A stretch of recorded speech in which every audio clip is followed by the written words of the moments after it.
Hello, my name is Es Devlin. I'm an artist, and I'd like to introduce you to this new work, 5 Echoes, which has been commissioned by Chanel to celebrate 100 years since the fragrance Chanel No. 5 was invented. The work really combines a series of threads of interest that I've been pursuing now, I guess for the last 20 years. In 1921, the fragrances that were available were single-note roses or jasmine. And I believe that Coco Chanel didn't think that was any longer appropriate.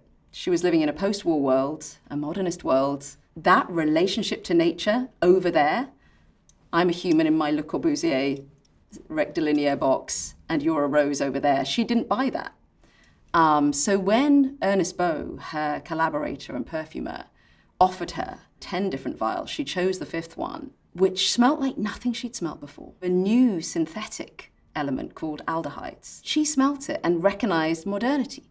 She recognized the smell of daily life, of a 1921 human relationship with nature, which is complex. The title 5 Echoes is drawn from the Baudelaire poem. He talks about prolonged echoes mingling in the distance, vast as the dark of night and as the light of day.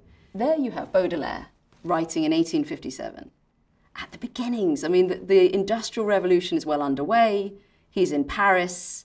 The whole of Paris is changing. And just like Chanel in the next century, he's trying to be honest about the relationship between humans and nature. The word echo has 2 resonances for me. It can be positive, that the message of this piece will resonate, and it also speaks to the fact that anything we do also leaves the echo of the energy and the missions that get put into it. And I think we just need to be conscious always of that resonance and that echo of everything we do and make sure it's worth it. The word labyrinth, it originally didn't describe a building or a sculptural form. It originally described a dance. It was the name of the way dancers wove back and forth. And then when they left those imprints of their feet, the building that was then extruded became known as a labyrinth. And that dance was really about the relationship between people and planet, between humans and nature. I would say that the forest is a co-creator of the work because they're making phytoncides, they're making essential oils, they're contributing their aroma, and they're contributing the way that they treat the air. They're producing oxygen around the work. And really what I invite you to do, if you're able to come and visit the work, is first experience the garden, the forest. Their names are on each tree, so learn their names, learn what about them, like you would a friend, an equal protagonist in the work and an equal species, and then start to just feel as you go in and out of the sculpture, that constant feedback loop between what we've designed, our geometry as humans, and the organic geometry. Olivier Polge is the nose, the head perfumer, perfume designer at Chanel. And his father, Jacques Polge, was the perfumer before him, and then there were 2 before that, including Ernest Beau. So there's only been 4 noses in the life of this scent. It's just been their sense of smell that kept this thing the same. However, there is a parallel system, which is called gas chromatography, which is the machine version of that. So gas chromatography means you heat a portion of Chanel No. 5 or any other scent up to 200 degrees for 28 minutes.